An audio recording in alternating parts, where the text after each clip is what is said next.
اب مولانا امیر حمزہ صاحب تشریف لے آئے ہیں.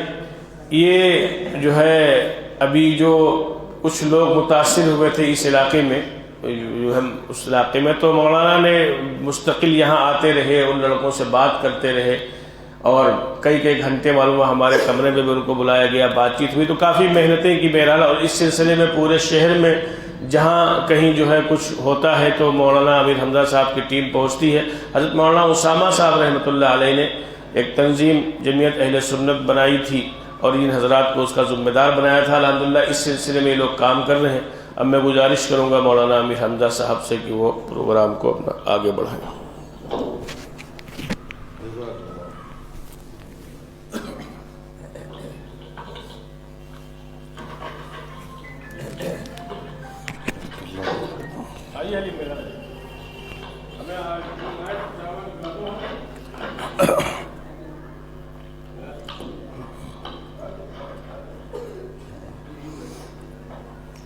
السلام علیکم ورحمۃ اللہ وبرکاتہ.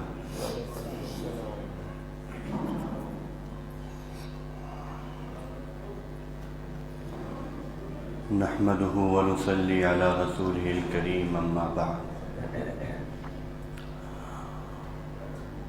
اللہ تبارک و تعالیٰ کا لاکھ لاکھ شکر ہے کہ اللہ تعالیٰ نے ہم سب کو اعلاء کلمت اللہ کے کلمے کے بلند کرنے کے لیے اور اللہ تعالیٰ کے دین کی حفاظت کے لیے چنا. یہ آج کی جو مجلس ہے وہ مجلس کا عنوان یہی ہے کہ حفاظت دین کا فریضہ کس طرح انجام دیا جائے. دو کام ہیں، ایک ہے دین کا پھیلانا، ایک ہے دین کی حفاظت کرنا.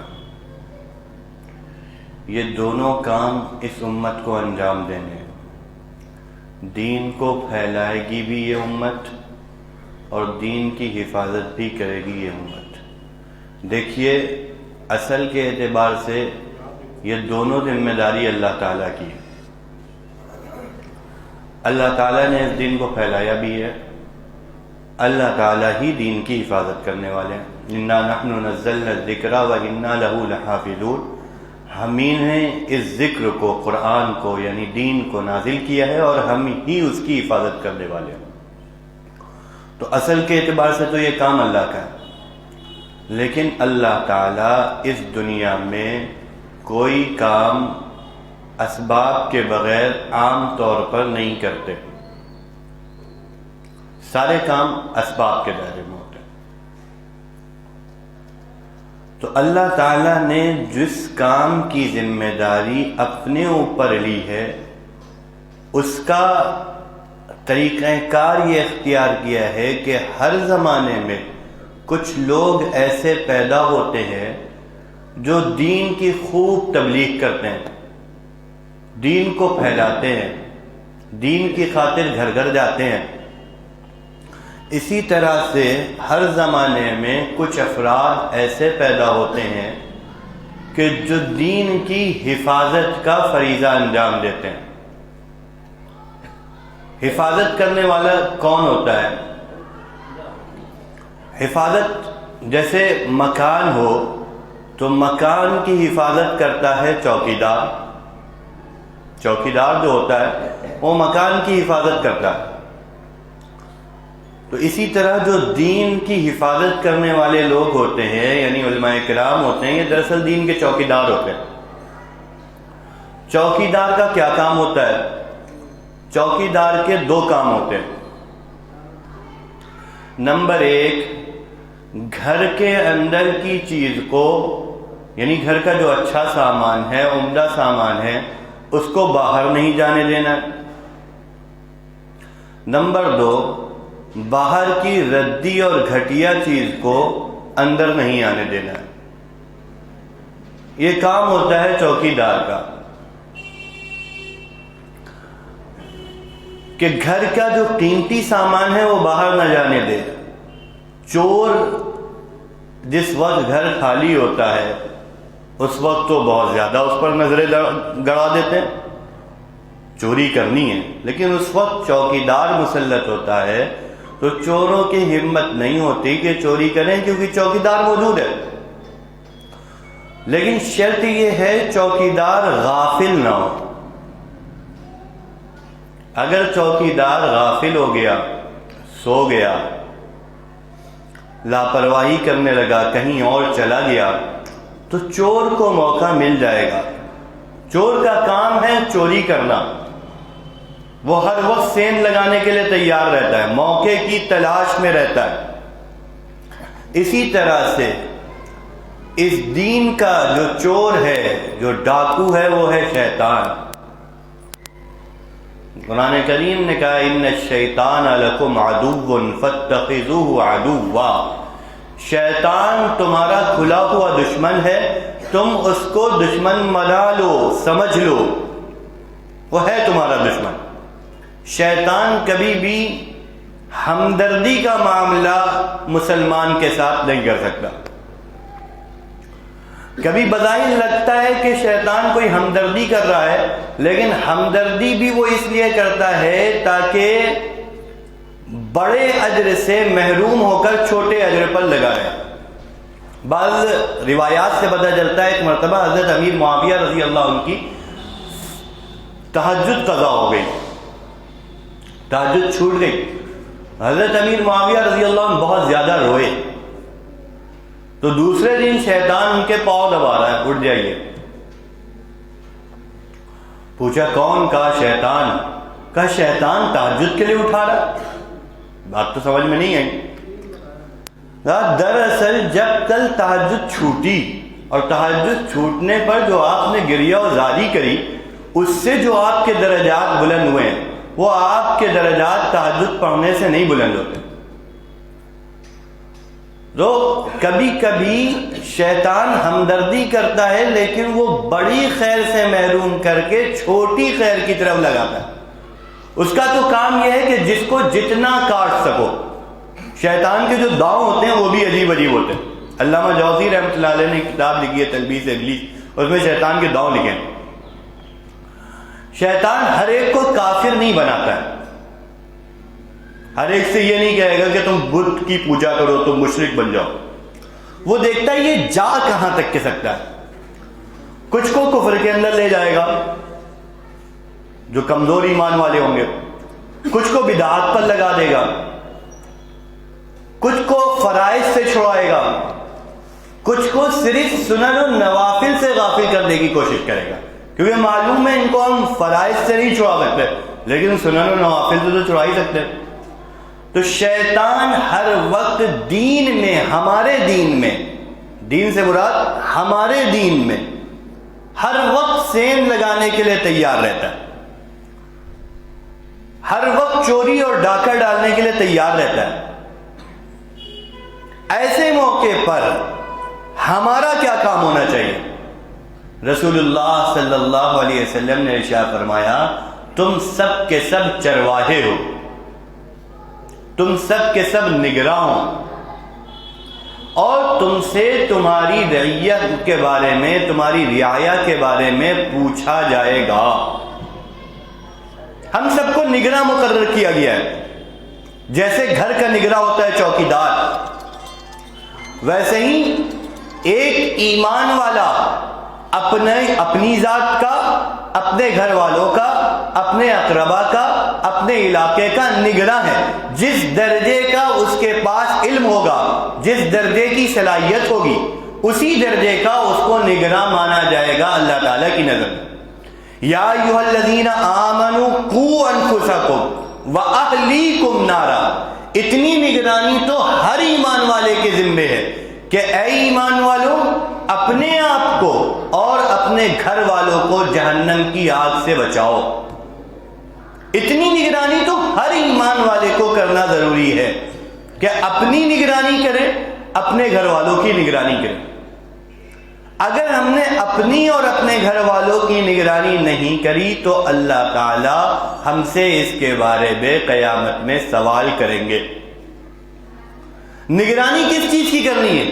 اسی طرح کرنی ہے جس طرح سے چوکیدار گھر کی نگرانی کرتا ہے کہ گھر کے قیمتی سامان کو باہر نہیں جانے دیتا، باہر کے گھٹیا سامان کو گھر کے اندر نہیں آنے دیتا، باہر کی گرد و غبار کو گھر کے اندر نہیں آنے دیتا، اسی طرح ہمیں بھی نگرانی کرنی ہے کہ جو ہمارا دین ہے یہ دین ہماری زندگی سے نکل نہ جائے۔ دین جتنی چیزوں کا نام ہے اس میں سے کوئی چیز ہماری زندگی سے باہر نہ۔ کبھی ایسا ہوتا ہے کہ دین کی کسی چیز کا انکار کر دیا جاتا ہے، ایسی چیز جو دین ہوتی ہے اس چیز کا انکار کر دیا جاتا ہے۔ کبھی دین میں گمراہی ایسے پیدا ہوتی ہے جو چیز دین نہیں ہوتی اس کو دین بنا دیا جاتا ہے۔ کبھی ایسا ہوتا ہے جو چیز دین ہے اس کا انکار کر دیا، جیسے حضرت عیسیٰ علیہ السلام کا نازل ہونا، آسمان سے نازل ہونا، حضرت امام مہدی محمد بن عبداللہ رضی اللہ تعالی عنہ یا علیہ السلام دونوں لگا سکتے ہیں، کا پیدا ہونا، یہ دونوں چیزیں دین ہیں۔ بعض لوگوں نے کہا کہ حضرت عیسیٰ علیہ السلام فوت ہو چکے ہیں اور حضرت مہدی نام کی کوئی شخصیت نہیں ہے، یہ دونوں چیزیں نہیں ہوں گی۔ ایسے لوگ بھی اس وقت موجود ہیں۔ منکرین حدیث جو ہوتے ہیں، چونکہ ان دونوں کا تذکرہ حضرت عیسیٰ کا تذکرہ قرآن میں بھی ہے لیکن وضاحت کے ساتھ جو آنے کا تذکرہ ہے وہ ہے حدیث میں۔ حضرت امام مہدی محمد بن عبداللہ کا تذکرہ حدیث میں ہے، ان کو حدیث ماننی نہیں ہے، تو انہوں نے انکار کر دیا کہ کوئی امام مہدی نہیں آئیں گے، کوئی حضرت عیسیٰ نہیں آئیں گے۔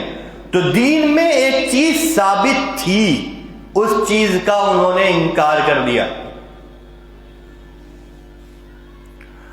کچھ لوگوں نے کیا کہا؟ نہیں، حضرت عیسیٰ تو آئیں گے، حضرت مہدی بھی آئیں گے۔ انہوں نے کہا دراصل حضرت عیسیٰ بھی آنا ہے، امام مہدی بھی آنا ہے، لیکن حضرت عیسیٰ جو ہیں وہ فلانے آدمی ہیں، یعنی مرزا غلام احمد قادیانی ہیں۔ کسی نے کہا وہ شکیل بن حنیف ہے، کسی نے کہا وہ ریاض احمد گوہر ہے۔ ان تینوں کو حضرت عیسیٰ ماننا یہ دین نہیں تھا، یہ بددینی تھی۔ انہوں نے اس کو دین بنا دیا کہ ان کو حضرت عیسیٰ مانو۔ تو ایک ہی چیز ہے، ایک ہی مسئلہ ہے دین کا، اس میں دو طرح کے لوگ ہیں۔ ایک ہی مسئلہ ہے دین کا، اس میں دو طرح کے لوگ ہیں۔ ایک کہہ رہا ہے آئیں گے ہی نہیں، ایک کہہ رہا ہے آئیں گے تو اور آ چکے ہیں اور غلط آدمی کو بنا دیا اس نے۔ ایسے وقت میں ہماری ذمہ داری کیا ہے؟ کیونکہ ہم نگراں ہیں، ہم چوکیدار ہیں، ہماری ذمہ داری یہ ہے کہ ہم ان لوگوں کا بھی رد کریں جو حضرت عیسیٰ کا یا حضرت امام مہدی کا انکار کر رہے ہیں، اور ان لوگوں کا بھی رد کریں، ان لوگوں کے بھی سمجھائیں، ان لوگوں کے فتنے سے بھی لوگوں کو بچائیں جو حدیث کے نام پر، کچھ قرآن کے نام پر حضرت امام مہدی کا انکار کر رہے ہیں، کچھ حدیث کے نام پر غلط آدمی کو حضرت مہدی بنا کر پیش کر رہے ہیں۔ اس کو ایک اور مثال سے سمجھتے آتے ہیں، وہ مثال ہو سکتا ہے جلدی سمجھ میں آ جائے۔ جیسے دین یہ ہے کہ حضور صلی اللہ علیہ وسلم اپنی قبر میں زندہ ہیں، یہ دین ہے۔ الانبیاء احیاء فی قبورہم یصلون، انبیاء اپنی قبروں میں زندہ ہوتے ہیں، وہ نماز پڑھتے ہیں۔ تو اس بات کو اسی طرح مان لینا دین ہے۔ اب شیطان نے سیند ماری، اس نے کیا کیا؟ دو طرح کی جماعت پیدا کر دی۔ یہ مسئلہ دین میں ثابت تھا کہ نبی اپنی قبر میں زندہ ہے، نماز پڑھتے ہیں، ان کو رزق دیا جاتا ہے، حدیث میں یہ سب باتیں موجود تھیں، اس کو ماننا دین تھا۔ شیطان نے ایک جماعت ایسی بنائی جس نے اس چیز کا انکار کیا اور کہا کوئی بھی انسان قبر میں زندہ نہیں ہوتا، سب کے سب فوت ہو جاتے ہیں، نبی بھی ایک انسان کی طرح انسان ہوتے ہیں، لہذا نبی بھی قبر میں زندہ نہیں ہوتا ہے۔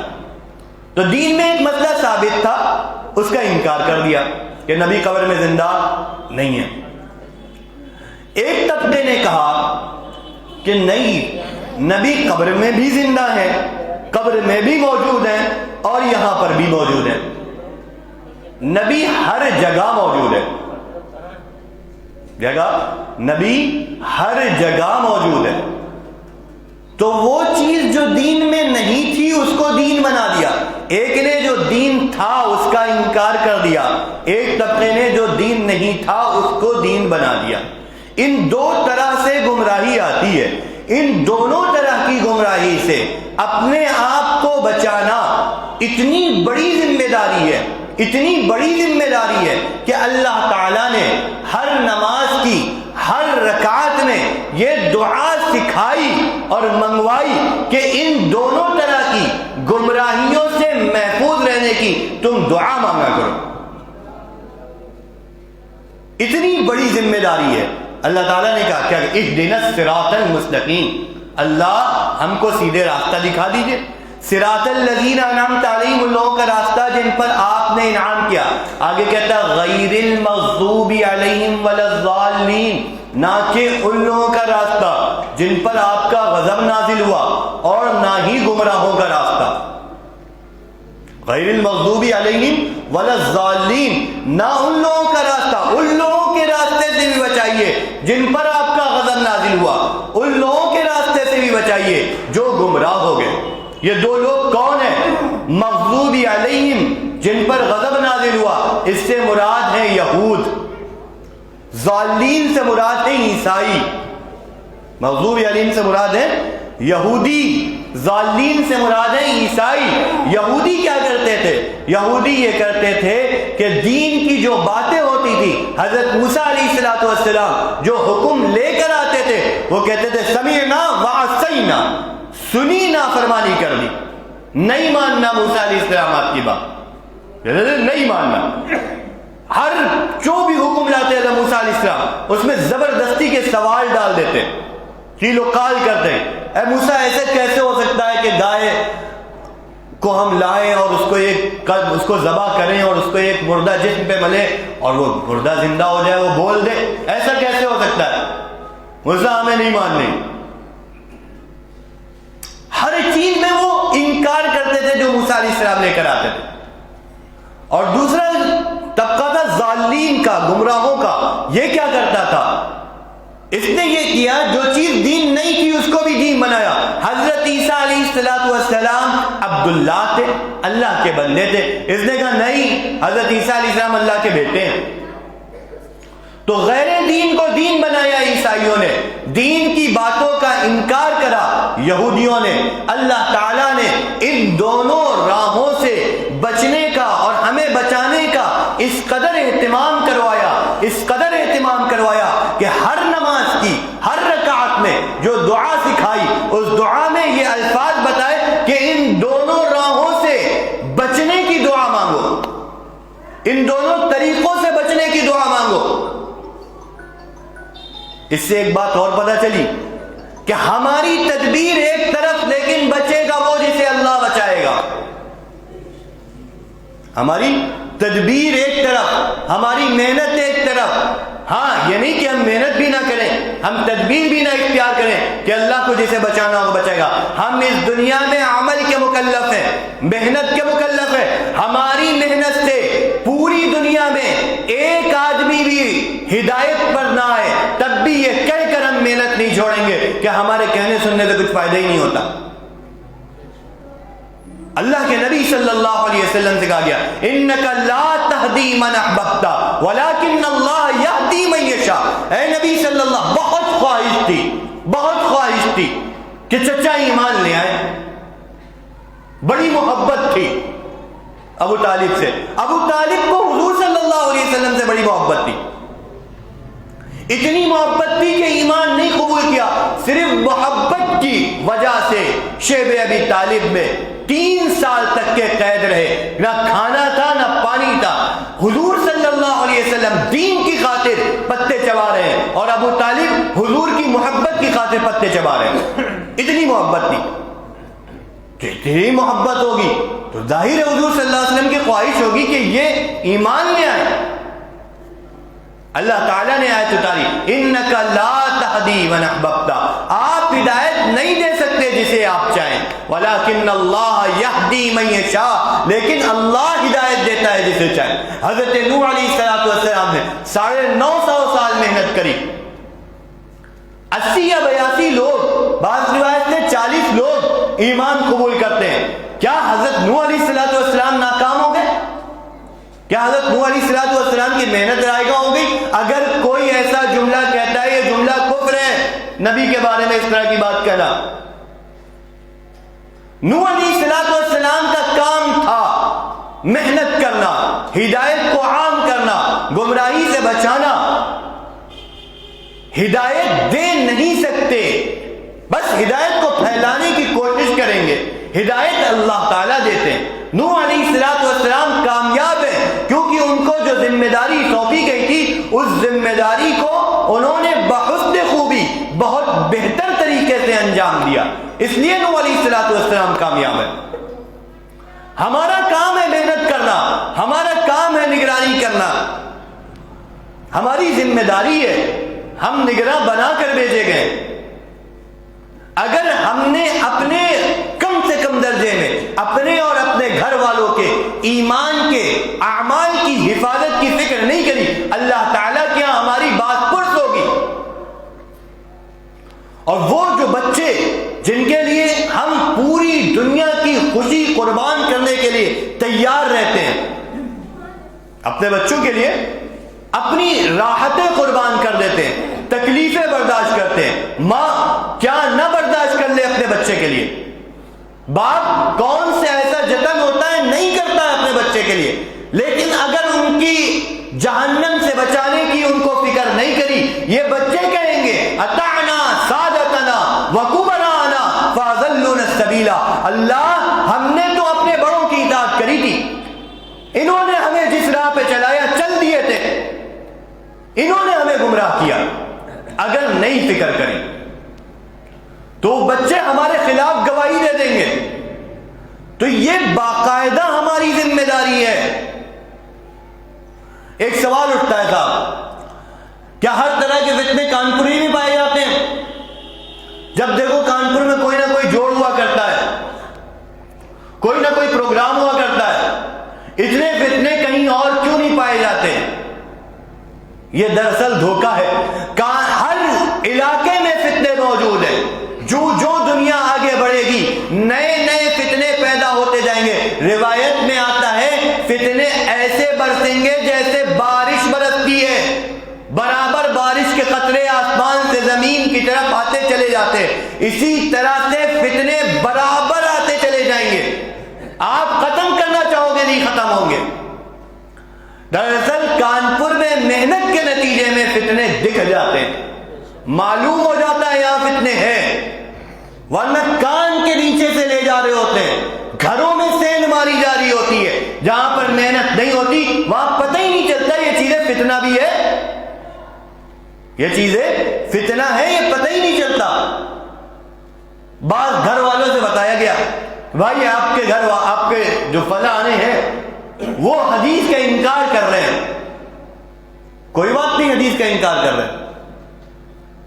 ایک صاحب ہے کانپور کے حدیث کے سب سے بڑے پرچارک ہیں, حدیث کے منکرین حدیث کے سب سے بڑے پرچارک ہیں, اور آپ کے بابو پروا حلقے میں ان کا برابر آنا جانا ہے. مسجد میں وہ باقاعدہ بیانات کرتے ہیں. آپ کے بابو پروا میں ایک مسجد ہے, اس میں بیان کرتے ہیں, اور منکرین حدیث کے سب سے بڑے پرچارک ہیں. جو لوگ ان کو ساتھ میں لیے ہوئے ہیں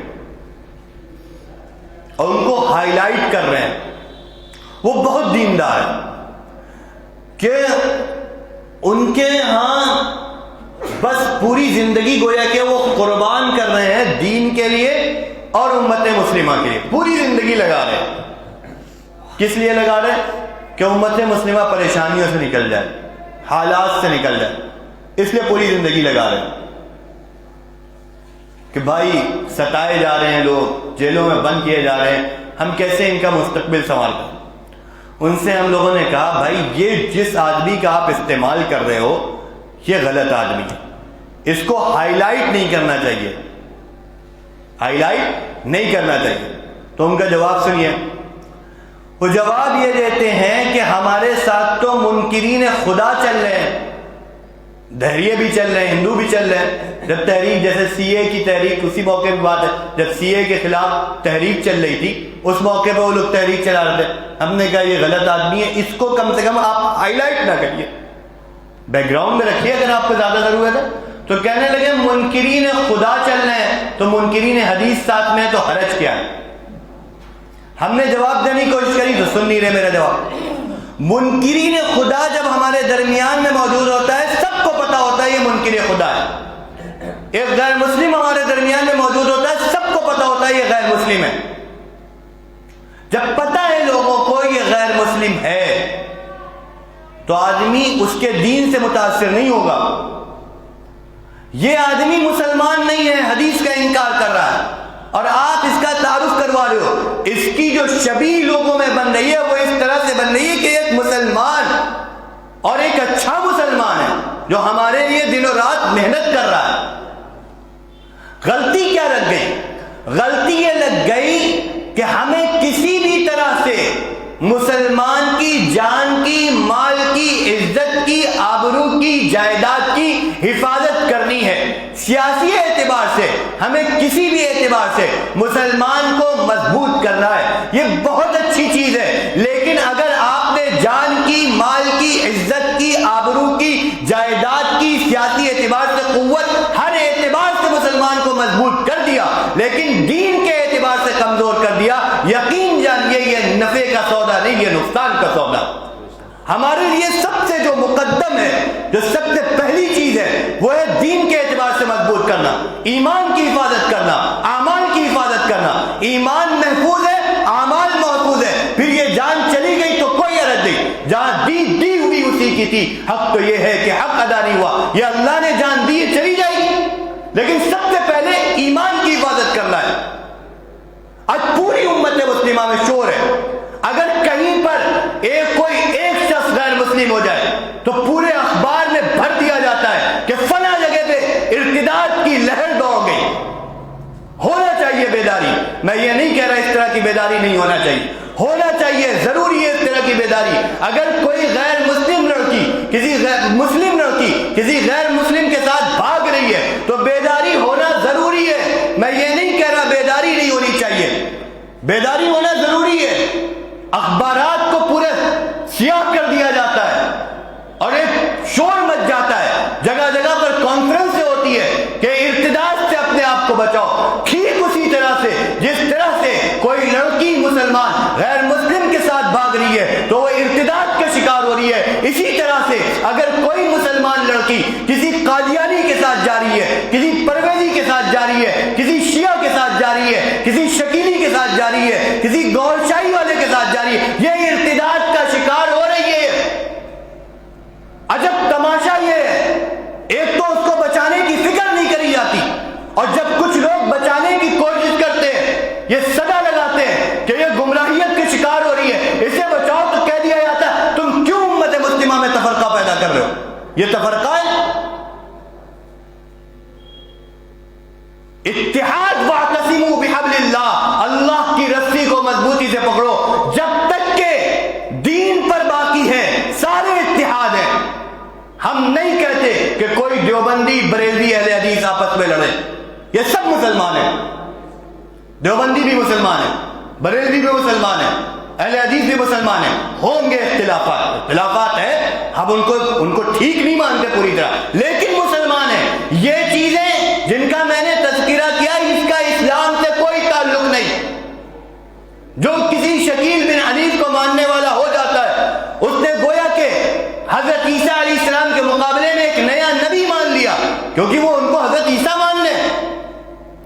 عیسیٰ نبی ہوں گے، وہ گویا کہ نیا نبی مان لیں۔ جب وہ نیا نبی مان لیں تو اس نے حضور کے مقابلے میں نیا دین لے آیا۔ جو نیا نبی کو مانے گا وہی نبی نئی شریعت دے گا۔ یہاں پر ایک مسئلہ بھی سمجھ لیں، ہمارا عقیدہ ہے حضرت عیسیٰ علیہ السلام دوبارہ نازل ہوں گے۔ یہاں پر ایک بات سمجھ لیں، کچھ لوگ کہتے ہیں کہ حضرت عیسیٰ علیہ السلام اس وقت نبی نہیں ہوں گے، امتی ہوں گے۔ نبی نہیں ہوں گے، امتی ہوں گے۔ امتی ہونے والی بات ٹھیک ہے، نبی نہیں ہونے والی بات غلط ہے۔ نبوت کوئی ایسی چیز نہیں ہے کہ جس کو ایک مرتبہ دے دی جائے دوبارہ چھین لی جائے۔ نبوت کوئی ایسی چیز نہیں ہے جس کو ایک مرتبہ دے دی جائے اور دوبارہ چھین لی جائے۔ جس کو نبوت مل گئی وہ ہمیشہ کے لیے نبی رہتا ہے۔ حضرت عیسیٰ علیہ السلام جب دوبارہ آئیں گے تب بھی وہ نبی ہوں گے، لیکن ان کی نبوت چلے گی نہیں۔ وہ اپنی نبوت پر عمل وہ خود بھی نہیں کریں گے اور دوسرے بھی نہیں کریں گے۔ جیسے اس کو ایک مثال سے سمجھے، ہمارے ملک کا ایک پردھان منتری ہے، وہ دوسرے ملک میں جاتا ہے، امریکہ جا رہا ہے، امریکہ کا پردھان منتری دوسرا ہے۔ تو جب ہمارے ملک کا موجودہ پردھان منتری امریکہ کی سرحد میں داخل ہوگا اس وقت یہ نہیں کہا جائے گا کہ یہ انڈیا کے پردھان منتری نہیں ہیں، اس وقت بھی وہ پردھان منتری ہوں گے، لیکن امریکہ میں ان کی چلے گی نہیں، چلے گی وہاں کی گورنمنٹ کی، وہاں کی حکومت کی، وہاں کے پردھان منتری کی۔ اسی طرح سے حضرت عیسیٰ علیہ السلام بھی نبی ہیں۔ حضرت عیسیٰ علیہ السلام جب اس امت میں آئیں گے تب بھی نبی ہوں گے، لیکن وہ اپنی امت سے باہر امت محمدیہ میں تشریف لے آئیں گے، اس لیے ان کی شریعت پر عمل نہیں کیا جائے گا، نہ دوسرے لوگ کریں گے نہ وہ خود کریں گے، بلکہ جو عمل کریں گے وہ محمد رسول اللہ صلی اللہ علیہ وسلم کی لائی ہوئی شریعت پر کریں گے۔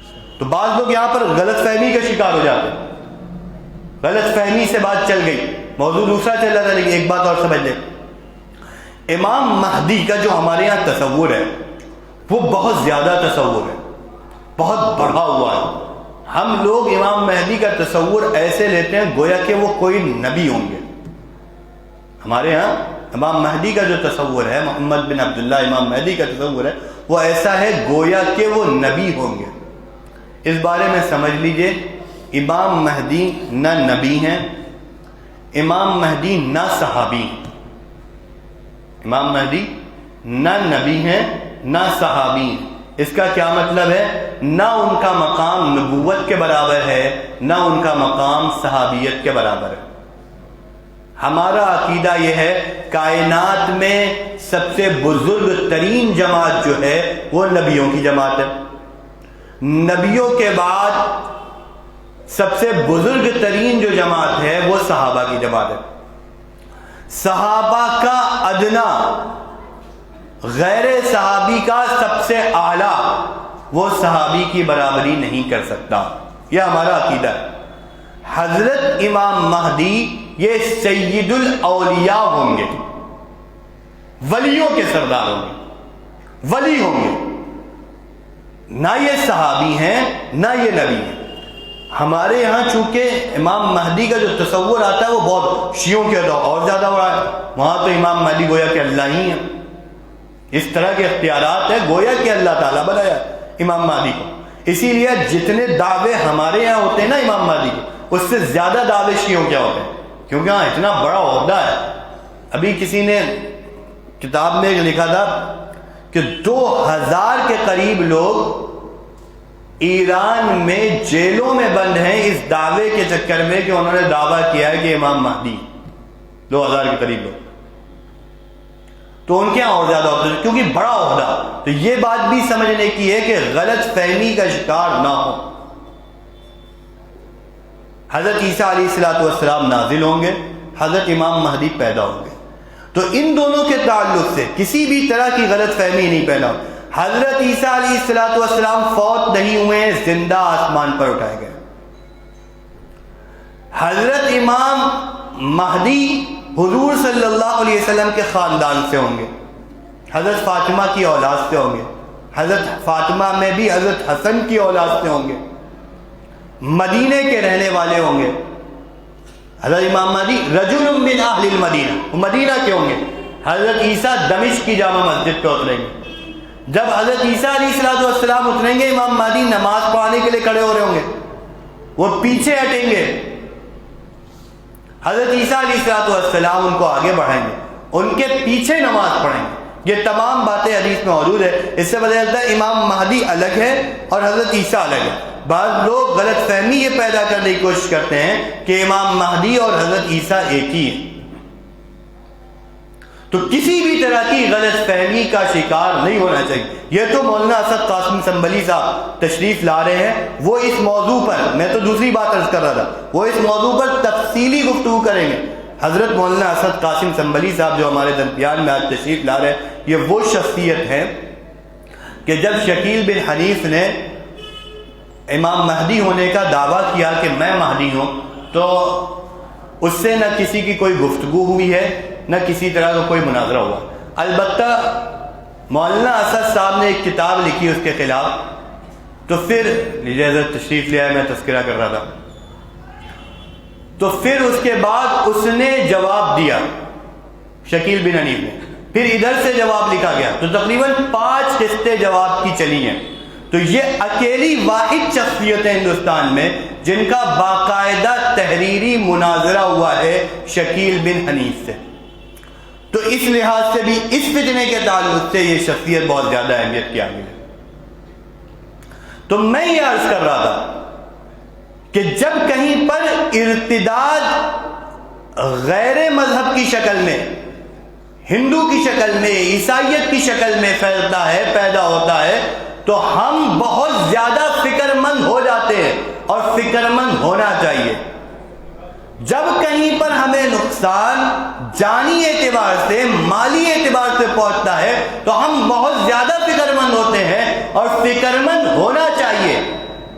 یہ غلط بات نہیں ہے، فکر مند ہونا ضروری ہے، لیکن جس طرح سے ہم کسی کے غیر مسلم یعنی ہندو ہو جانے کی شکل میں فکر مند ہوتے ہیں اور ہماری طبیعت تڑپتی ہے، اسی طرح سے ہمیں تڑپنا چاہیے جب کوئی شخص شکیلی یا قادیانی یا گوہر شاہی ہو جائے۔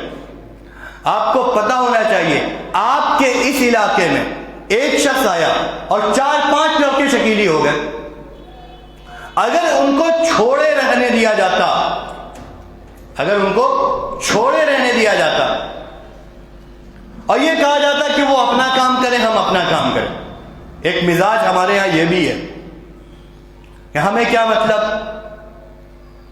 ہم سے کوئی بات پرس ہو ہی نہ ہوگی، ان کو اپنا کام کرنے دو، ہمیں اپنا کام کریں۔ رسول اللہ صلی اللہ علیہ وسلم نے ارشاد فرمایا، گو کہ ضعیف حدیث ہے لیکن سن لیجئے، جب فتنے ظاہر ہو جائیں، جب بدعتیں ظاہر ہو جائیں اور میرے صحابہ کو برا بھلا کہا جانے لگے، فَلْيُظْهِرِ الْعَالِمُ عِلْمًا، اس وقت عالم کو چاہیے کہ اپنے علم کو ظاہر کر دے۔ یہ کہہ کر خاموش نہیں بیٹھا جا سکتا کہ آپ اپنا کام کرو، ہم اپنا کام کریں۔ اگر یہ کہہ کر خاموش بیٹھ رہے ہیں تو ہم دین کا کام نہیں کر رہے، ہم رسمی کام کر رہے ہیں۔ دین کا کام کرنے کا مطلب یہ ہے جس وقت دین کو جس چیز کا تقاضا ہو اس چیز پر ہم کھڑے ہو جائیں۔ یہ نہیں کہ ہمیں تو بس فلاں کام کرنا ہے، اس کے علاوہ کچھ نہیں کرنا۔ اگر اس طرح کی سوچ ہے تو ہم رسمی کام کر رہے ہیں، ہم اپنی طبیعت کے مطابق ہم من چاہیے زندگی گزار رہے ہیں، رب چاہیے زندگی نہیں گزار رہے۔ جب تقاضا ہوا رسول اللہ صلی اللہ علیہ وسلم نے بیٹھ کر لوگوں کی اصلاح کری ہے، جب تقاضا ہوا تو رسول اللہ صلی اللہ علیہ وسلم میدان جنگ میں نکل کر لوگوں کے ایمان کی حفاظت کر رہے ہیں۔ جس وقت جس چیز کا تقاضا ہو جائے اس وقت اس چیز پر عمل کرنے کا نام دین ہے۔ جیسے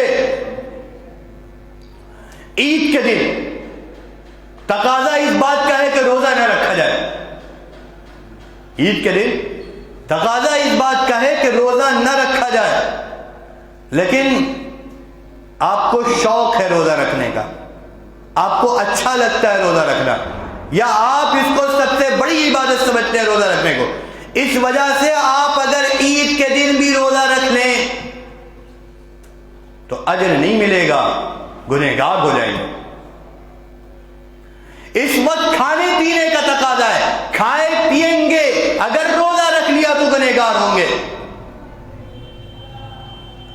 عام حالات میں نماز پڑھنا اللہ کو بہت پسند ہے، لیکن اگر کوئی شخص عصر کے بعد نفل نماز پڑھ رہا ہے، عصر کی نماز ادا کرنے کے بعد نفل نماز پڑھ رہا ہے، سمجھ رہے ہیں تو دین پر عمل کر رہے،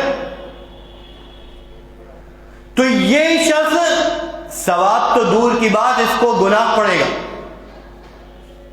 یہ سزا کا مستحق ہو جائے گا، کیونکہ منع ہے عصر کے بعد نماز پڑھنا۔ تو دین نام ہے جس وقت اللہ تعالیٰ کا جو امر، جو حکم تمہاری طرف متوجہ ہو، اس حکم پر عمل کرنے کا نام دین ہے۔ اپنی مرضی کے مطابق، اپنی چاہت کے مطابق، اپنی خواہشات کے مطابق عمل کر لینے کا نام ہرگز دین نہیں ہے۔ میں نے شروع میں کہا تھا اشاعت دین بھی ہماری ذمہ داری ہے، حفاظت دین بھی ہماری ذمہ داری ہے۔ ہم کاروبار کر رہے ہیں، ہمارے مال میں خوب اضافہ ہو رہا ہے، خوب بڑھ رہا ہے مال، لیکن جس وقت شہر میں کرفیو لگا ہو، یا جس وقت شہر میں ڈاکو گھوم رہے ہو، اس وقت آپ کو دکان کھولنے کی فکر ہوگی؟ کس چیز کی فکر ہوگی؟ اس وقت پہلی فکر یہ ہوگی کہ کسی طرح سے ہماری دکان میں جتنا مال ہے یہ محفوظ رہ جائے۔ پہلی فکر یہ ہے۔ اگر کوئی شخص اس فکر کو چھوڑ کر نہیں ہمیں تو کمانا ہے، ہمیں تو کاروبار کرنا ہے، تو پتہ چلا وہ جو کچھ کمائے رہا ہوگا وہ تو کیا حاصل کرے گا، جو دکان کا اصل سرمایہ ہوگا وہ بھی گنوا دے گا۔ اسی طرح سے اشاعت دین بھی ہماری ذمہ داری ہے، دین کو پھیلانا بھی ہماری ذمہ داری ہے، اور دین کی حفاظت کرنا بھی ہماری ذمہ داری ہے۔ حفاظت کا وہی مطلب ہے کہ باہر کی چیز کو اندر نہ آنے دے، اندر کی چیز کو باہر نہ جانے دے، اور جس وقت اس کی محنت چل رہی ہو کہ دین پر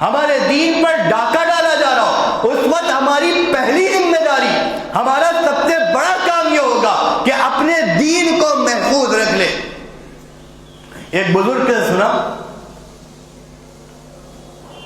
کہ اگر پوری دنیا اسلام قبول کر لے، پوری دنیا اسلام قبول کر لے، اور کوئی ایک مسلمان اسلام کو چھوڑ بیٹھے، پوری دنیا اسلام قبول کر لے، کوئی ایک مسلمان اسلام کو چھوڑ بیٹھے، اسلام چھوڑنے کا جو نقصان ہے یہ پوری دنیا کا اسلام قبول کر لینا، یہ نفع اس نقصان کی تلافی نہیں کر سکتا۔ یہ نفع پوری دنیا اسلام قبول کر لے، ایک شخص اسلام چھوڑ رہا ہے، وہ نفع اس نقصان کی تلافی نہیں کر سکتا۔ کیوں؟ کوئی شخص جب اسلام سے نکل رہا ہے تو سوال جو اٹھے گا وہ اسلام پر اٹھ جائے گا، اس نے کیوں چھوڑا؟ کوئی کمی ہوگی، کوئی چیز تو ہوگی نا، کوئی چیز تو ہوگی نا۔ چنانچہ ایک وقت یہودیوں نے باقاعدہ یہ سازش کری رسول اللہ صلی اللہ علیہ وسلم کے خلاف، صحابہ کرام کے خلاف۔ کیا کرا کہ صبح میں ایمان لے آؤ اور شام میں کفر اختیار کر لو، یعنی کچھ دن تک مسلمان رہو، قرآن نے تو یہ کہا صبح ایمان لے آؤ شام میں کفر، کچھ دن تک مسلمان رہو اور اس کے بعد اسلام چھوڑ دو۔ جب یہودی اسلام قبول کرنے کے بعد اسلام چھوڑیں گے تو سارے لوگ یہ سوچیں گے یہودی اتنے صلاحیت والے ہوتے ہیں، اتنے علم والے ہوتے ہیں، اتنے قابل ہوتے ہیں، انہوں نے اسلام کو چھوڑ دیا ہے تو ضرور اسلام میں کوئی کمی ہوگی۔ تو یہ ہتھ کنڈا انہوں نے اپنایا اسلام کے خلاف۔ اس وجہ سے کسی ایک کا اسلام کو چھوڑ کر چلے جانا، اسلام کو چھوڑنے میں سب چیز آ گئی، یہ نہیں کہ صرف بتوں کی عبادت کر لینا، یہ اسلام کو چھوڑنا۔ اسلام کسے کہتے ہیں؟ سن لیجئے، ایمان کسے کہتے ہیں؟ تعریف ایمان کی لکھی گئی ہے کہ جو کچھ رسول اللہ صلی اللہ علیہ وسلم لے کر آئے ہیں ان تمام چیزوں کو دل سے ماننے کا نام ایمان ہے۔ ہم لوگ عام طور سے سمجھتے ہیں جو مسلمان ہوتا ہے وہ اللہ کو مان لے، رسول کو مان لے، فرشتوں کو مان لے، کتاب کو مان لے، قیامت کو مان لے، اچھی بری تقدیر کو مان لے، مرنے کے بعد دوبارہ اٹھائے جانے کو مان لے، یعنی ایمان مفصل کہتے ہیں۔ اس کو جو مان لے وہ مسلمان ہے، اب وہ کچھ بھی کرے۔ عام طور پر ہمارے ذہن میں یہ سوال ہے۔ علماء نے مسئلہ لکھا ہے، اگر کوئی شخص مسواک کا مذاق اڑا دے، مسواک کا مذاق اڑا دے یا مسواک کا انکار کر دے کہ مسواک دین میں کوئی چیز نہیں ہے، انکار کر دے، تو یہ شخص مسلمان نہیں رہے گا۔ اس نے اللہ کا انکار نہیں کیا، اس نے رسول کا انکار نہیں کیا، فرشتوں کا بھی انکار نہیں کیا، کتابوں پر بھی ایمان ہے، سب چیزوں پر ایمان ہے، صرف مسواک کے سنت ہونے کا انکار۔ مسواک کیا ہے؟ سنتی تو ہے، فرض بھی نہیں ہے، اس کا انکار کر رہا ہے تو یہ شخص دائرہ اسلام سے نکل گیا۔ کیوں؟ اگرچہ مسواک سنت ہے لیکن یہ سنت کس کی ہے؟ یہ سنت ہے رسول اللہ صلی اللہ علیہ وسلم۔ یہ لائے کون ہے اس چیز کو؟ لائے ہیں رسول اللہ صلی اللہ علیہ وسلم سے، اور حضور صلی اللہ علیہ وسلم سے ہم تک یہ سنت تواتر کے ساتھ پہنچی ہے، یعنی ہر دور میں اس سنت پر عمل کرنے والے، اس سنت کو نقل کرنے والے ایک بڑی جماعت رہی ہے، جس کے بارے میں یہ نہیں کہا جا سکتا کہ اتنی بڑی جماعت نے جھوٹ بولا ہوگا۔ تو گویا کہ سنت کا، مسواک کے سنت ہونے کا ابھی انکار کرنا یہ اس طرح کی چیز ہے کہ آپ حضور کو اپنی آنکھوں سے، تواتر سے جو علم حاصل ہوتا ہے وہ ایسے ہی حاصل ہوتا ہے جیسے آنکھوں سے دیکھ رہے ہو، تو گویا کہ آپ حضور صلی اللہ علیہ وسلم کو اپنی آنکھوں سے مسواک کرتے ہوئے دیکھ رہے ہیں اور انکار کر رہے ہیں کہ میں تو مسواک نہیں کروں گا، میں اس کو دینی نہیں سمجھتا ہوں۔ یہ کون سی بات ہوگی کہ مسواک کر رہے ہیں؟ تو آپ دائرہ ایمان سے نکل جائیں گے۔ اتنا نازک مسئلہ ہے دین کا کہ صرف مسواک کا انکار کر رہے ہیں۔ اچھا، ہر بات کے پیچھے ہمارے دلیل ہوتی ہے نا، تو دلیل بھی سن لیجئے تاکہ بات سمجھ میں آ جائے۔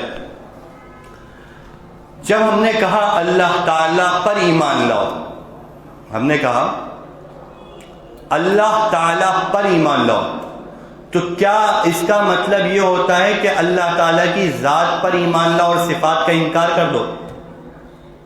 صفات کا مطلب یعنی یہ کہو کہ اللہ تعالیٰ ہیں لیکن اللہ تعالیٰ ہر چیز کے جاننے والے نہیں ہیں۔ اگر کوئی کہہ رہا اللہ ہے لیکن وہ سب کچھ جانتے نہیں ہیں، تو یہ اللہ پر ایمان کہلائے گا؟ کہلائے گا کہ یہ اللہ پر ایمان نہیں لایا، اس نے اللہ کی ذات کو تو مانا لیکن اللہ کی صفت علم کا انکار کر دیا، تو یہ اللہ پر ایمان نہیں کہلائے گا۔ کوئی کہے ہم اللہ تعالیٰ کو تو مانتے ہیں لیکن اللہ تعالیٰ ہر چیز پر قادر نہیں ہے، سب کچھ کر نہیں سکتے اللہ تعالیٰ، اس کو کیا کہیں گے؟ ایمان کہیں گے؟ تو جس طرح اللہ کے عالم ہونے کا انکار کرنا یہ اللہ کا انکار ہے، اللہ کے قادر ہونے کا انکار کرنا یہ اللہ کا انکار ہے، اسی طرح سے اللہ تعالیٰ کی ایک صفت ہے کہ اللہ تعالیٰ سچے ہیں، اللہ تعالیٰ سچے ہیں، اللہ تعالیٰ جھوٹ نہیں بولتے، یہ اللہ کی ایک صفت ہے۔ سچے ہونے کا کیا مطلب؟ کہ اللہ کا جو پیغام وہ خواہ قرآن کے ذریعے آیا ہو خواہ حدیث کے ذریعے آیا ہو، جو پیغام ہم تک آیا ہے وہ پیغام بالکل سچا ہے۔ حضور صلی اللہ علیہ وسلم امین ہیں، اللہ سچا ہے، حضور نے اللہ کی پوری بات پہنچا دی، اس میں کذب کا، جھوٹ کا کوئی احتمال نہیں۔ اب دیکھو، اسی سچے اللہ نے کہا محمد الرسول اللہ صلی اللہ علیہ وسلم آخری نبی ہیں، اسی سچے اللہ نے کہا کہ حضور صلی اللہ علیہ وسلم آخری نبی ہیں، ولیکن رسول اللہ وخاتم النبیین، یہ اللہ کے رسول ہیں، آخری نبی ہیں۔ اب ایک شخص آیا، اس نے کہا نہیں حضور صلی اللہ علیہ وسلم آخری نبی نہیں ہیں، کہنے لگا حضور آخری نبی نہیں ہے، تو بظاہر یہ لگ رہا ہے یہ حضور کی ختم نبوت کا انکار کر رہا ہے، لگ تو یہی رہا ہے نا، یہ حضور کی ختم نبوت کا انکار کر رہا ہے، لیکن یہ حضور کی ختم نبوت کا انکار بعد میں ہے، یہ اللہ کی صفت صدق کا انکار پہلے ہے، کہ اللہ کو گویا کہ سچا نہیں ماننا۔ اگر اللہ کو سچا ماننا ہوتا، اللہ کہہ رہا حضور آخری نبی ہیں، تو یہ مان لیتا۔ تو یہ انکار ختم نبوت اللہ کے انکار سے لازم آ رہا ہے۔ اللہ قرآن میں کہہ رہا ہے محمد رسول اللہ والذین معه اشداء علی الکفار رحماء بینہم، محمد صلی اللہ علیہ وسلم اللہ کے رسول ہیں اور جو ان کے ساتھ ایمان والے ہیں یہ اشداء علی الکفار، کفار پر بڑے سخت ہیں، رحماء بینہم آپس میں بڑے رحم دل ہیں۔ صحابہ آپس میں بڑے رحم دل ہیں، کفار پر بڑے سخت ہیں۔ اب ایک شخص آتا ہے کہتا ہے نہیں صحابہ آپس میں رحم دل نہیں، یہ تو ایک دوسرے کے لیے دشمنی رکھتے تھے، ایک دوسرے کے لیے بغض رکھتے تھے، ایک دوسرے کو تکلیف پہنچانے کے پیچھے رہتے تھے۔ تو ہماری نظر یہاں تک جاتی ہے یہ اعتراض صحابہ پر کر رہا ہے، ہماری نظر کہاں تک جاتی؟ یہیں پر جاتی ہے کہ یہ اعتراض صحابہ پر کر رہا ہے، صحابہ پر اعتراض کر رہا ہے، صحابہ کو غلط تصویر ہمیں بتا رہا ہے۔ نہیں، یہ اعتراض صحابہ پر بعد میں ہے، یہ اعتراض اللہ پر پہلے ہے۔ جب اللہ کہہ رہا ہے وہ آپس میں رحم دل ہے، آپ کی حیثیت کیا ہے کہ صحابہ کرام کے بارے میں آپ یہ کہہ سکیں صحابہ کرام آپس میں شیر و شکر نہیں، آپس میں دشمنی رکھتے ہیں؟ اللہ کہہ رہا ہے قرآن میں صحابہ کرام کے بارے میں ہم نے ان لوگوں کا امتحان دے دیا، اور جب امتحان لیا تو دلوں کا امتحان لیا، اور ہم نے دلوں میں صرف تقویٰ پایا، ہم نے ان کے دلوں کو جانچ لیا ہے۔ کوئی دوسرا شخص امتحان لے گا صرف ظاہری وجہ قدر، ظاہری چیز کا، دل کا امتحان کوئی نہیں لے سکتا۔ اللہ دل کا امتحان لے لیا۔ اب کوئی شخص کاغذ و قلم لے کر بیٹھ جائے اور کہیں ہم صحابہ کرام کو جانچیں گے، ہم ابو بکر کو جانچیں گے، عمر کو جانچیں گے، ہم حضرت امیر معاویہ رضی اللہ عنہ کو جانچیں گے، پرکھیں گے، دیکھیں گے ان کا عمل ٹھیک ہے یا نہیں ٹھیک ہے، تو یہ صحابہ کو بعد میں جانچ رہا ہے، پہلے ہی اللہ کو جانچ رہا ہے کہ ہمیں آپ کے امتحان پر اعتبار نہیں ہے۔ صحابہ کا امتحان نہیں، اللہ کا امتحان لے رہا ہے کہ اللہ نے جو امتحان لیا وہ ٹھیک بھی ہے یا نہیں ٹھیک ہے۔ اعتراض تو یہی ہو رہا ہے نا کہ اللہ نے جو امتحان لیا ہے ٹھیک ہے یا غلط ہے۔ گویا کہ اگر آپ نے امتحان لیا، صحابہ کو جانچا، آپ کے جانچنے سے کوئی صحابی آپ کے معیار سے اتر گیا، غلط ثابت ہو گیا، وہ صحابی بعد میں غلط ہوگا، پہلے غلط اللہ ہو جائیں گے، پہلے غلط اللہ ہو جائیں گے کہ انہوں نے کیسے جانچا تھا کہ ان کی جانچ میں یہ صحیح ٹھہر گئے تھے، ان کی جانچ میں یہ پاس ہو گئے تھے، یہ کیسے ہو گیا تھا؟ تو ہماری نظر جا رہی ہے یہ اعتراض صحابہ پہ ہو رہا ہے، لیکن باریک نظر سے دیکھیے اعتراض صحابہ پہ نہیں ہو رہا، اعتراض کس پہ ہو رہا ہے؟ اللہ پہ ہو رہا ہے۔ اسی طرح سے جس طرح سے قرآن اللہ کا پیغام ہے، اسی طرح حدیث بھی اللہ کا پیغام ہے، اسی طرح حدیث بھی اللہ کا پیغام ہے۔ بس فرق یہ ہے قرآن میں لفظ بھی اللہ کے ہیں اور مراد بھی اللہ کی ہے، حدیث میں لفظ رسول اللہ کے ہیں اور مراد اللہ کی ہے۔ قرآن میں لفظ بھی اللہ کے، مراد بھی اللہ کی، اور حدیث میں لفظ رسول اللہ کے اور مراد اللہ کی۔ بھائی اتنا فرق ہے۔ حدیث میں آتا ہے امام مہدی کے تعلق سے کیا بات آئی؟ امام مہدی حضرت فاطمہ رضی اللہ تعالیٰ عنہ کی، حضور صلی اللہ علیہ وسلم نے فرمایا وہ میرے اہل بیت میں سے ہوں گے، وہ حضرت فاطمہ کی اولاد میں سے ہوں گے، وہ حضرت حسن کی اولاد میں سے ہوں گے، یہ باتیں آئیں۔ حضرت امام مہدی کے تعلق سے آیا رجل من اہل المدینہ، وہ مدینہ کے رہنے والے ہوں گے۔ ایک شخص اٹھ کے کھڑا ہوتا ہے نہیں، وہ مدینہ کے رہنے والے نہیں ہوں گے، وہ مدینہ کے رہنے والے نہیں ہوں گے، وہ دربھنگہ کے رہنے والے ہوں گے۔ وہ سید نہیں ہوں گے، وہ خان ہوں گے۔ تو بظاہر یہ لگ رہا ہے یہ حملہ جو کر رہا ہے وہ شکیل بن حنیف پہ کر رہا ہے، بظاہر تو وہ یہ شکیل بن حنیف حملہ جو کر رہا ہے وہ امام مہدی پہ کر رہا ہے، بظاہر تو یہی لگ رہا ہے کہ امام مہدی کی شخصیت کو بگاڑ رہا ہے۔ لیکن یہ امام مہدی پر حملہ بعد میں ہے، یہ حملہ رسول اللہ پر اور اللہ پر پہلے ہے، کہ اللہ نے جو بات رسول اللہ کے ذریعے ہمیں بتائی وہ بات صحیح نہیں ہے، اللہ اپنے قول میں سچا نہیں ہے۔ اس نے جو کہا تھا اللہ نے یعنی حضور کے واسطے سے یہ بات کہی تھی کہ وہ سید ہوں گے، وہ بات صحیح نہیں ہے، وہ تو خان نکلے، وہ مدینہ کے رہنے والے ہوں گے، یہ بات صحیح نہیں ہے، وہ تو دربھنگہ کے رہنے والے نکلے۔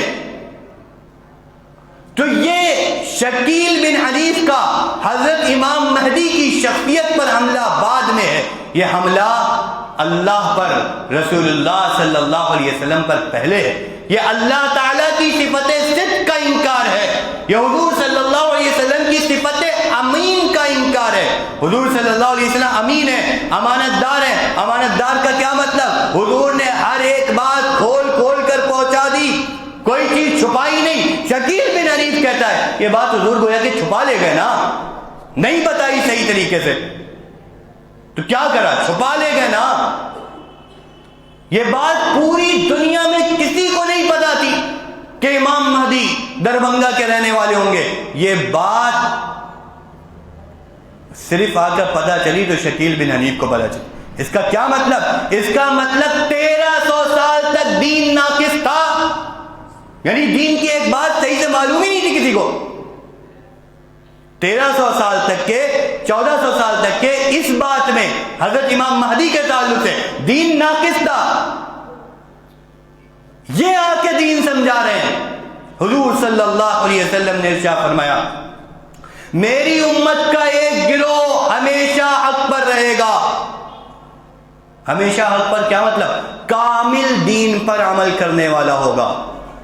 ایک بات سمجھ لیجیے یہاں پر بھی، آپ بہت سے لوگ کہتے ہیں یار تم لوگ اعتراض کیوں کرتے ہو، اس کے اندر اگر ایک برائی ہے تو لاگ اچھائی بھی تو ہے، آپ اچھائی دیکھو، برائی کے پیچھے کیوں پڑے ہو؟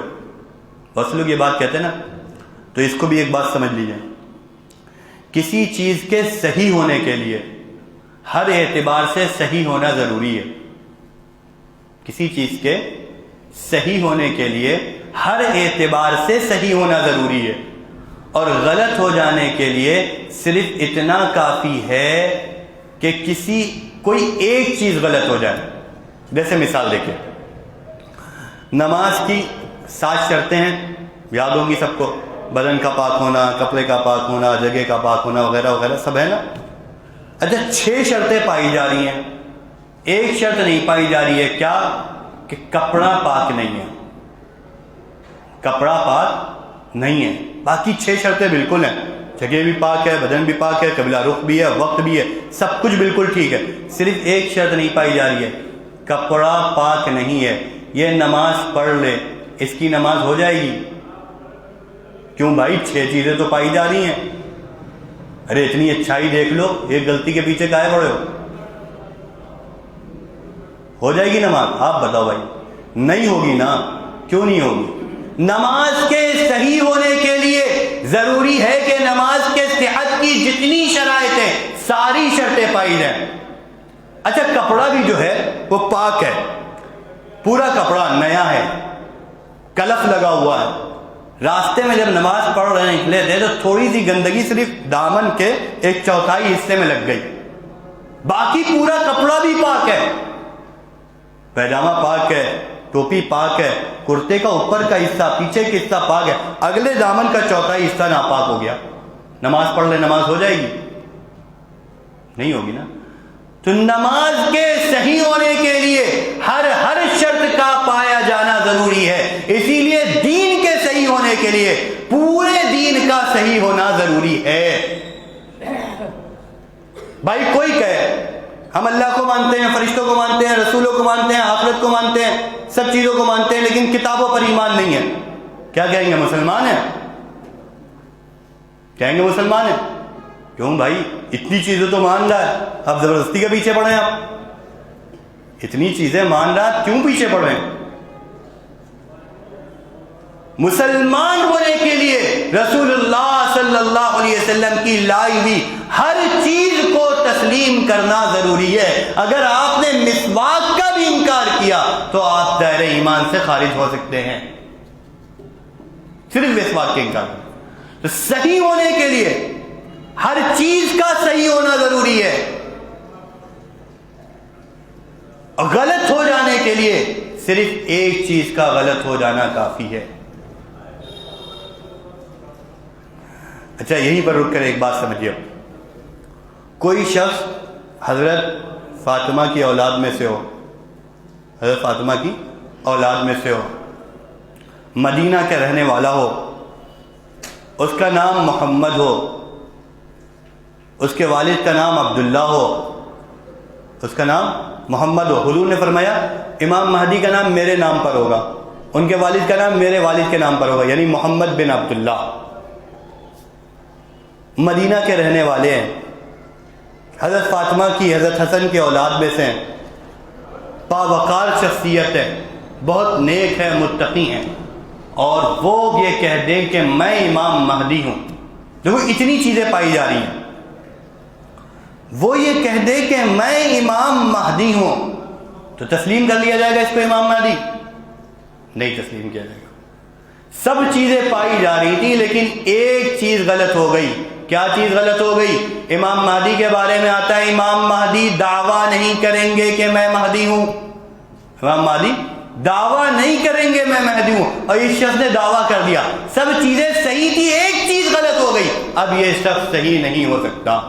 ہمارے مہمان مکرم تشریف لے آئے ہیں، اس لیے بس میں اپنی بات یہیں پر ختم کرتا ہوں۔ میں شروع میں جو مضمون لے کر چلا تھا وہ یہ تھا میرے بھائیوں، جس طرح سے ہم ہر اعتبار سے فکر مند رہتے ہیں، سیاسی اعتبار سے فکر مند رہتے ہیں، مسلمان کی عزت کی، جان کی، آبرو کی حفاظت کرنے کی فکر کرتے ہیں، اور ضروری ہے ہم لوگوں کو نماز پڑھانے کی فکر کرتے ہیں، اور ضروری ہے اسی طرح سے ہمیں عقائد کے لیے بھی بیدار رہنا چاہیے، فکر مند رہنا چاہیے۔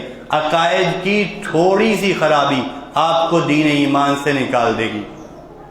پوری زندگی کوئی شخص نماز نہ پڑھے، پڑھنا چاہیے ہے نا، سمجھے، پڑھنے کہہ رہے ہیں کہ نماز نہیں پڑھے، پوری زندگی کوئی شخص نماز نہ پڑھے لیکن یہ مانتا ہو کہ نماز پڑھنا ضروری ہے، وہ مسلمان رہے گا، وہ ایک نہ ایک دن جنت میں ضرور جائے گا کیونکہ مسلمان ہے۔ لیکن اگر وہ یہ کہہ دے کہ نماز کوئی چیز نہیں ہے، نماز نہیں پڑھنا چاہیے، اب اس کے بعد یہ نماز پڑھتا بھی رہے، کوئی کہے روزہ کوئی چیز نہیں ہے، اس کے بعد بھوکا بھی رہے، یہ شخص جنت میں نہیں جائے گا کیونکہ اس کا عقیدہ بگڑ گیا۔ تو عقیدے، جتنے اعمال کی صحت کی ہم فکر کرتے ہیں، اس سے زیادہ فکر عقائد کے تحت ہماری ہونی چاہیے۔ اللہ تعالی ہم سب کو کہنے سننے سے زیادہ عمل کی توفیق عطا فرمائے۔ آخر دعوانا الحمدللہ رب العالمین۔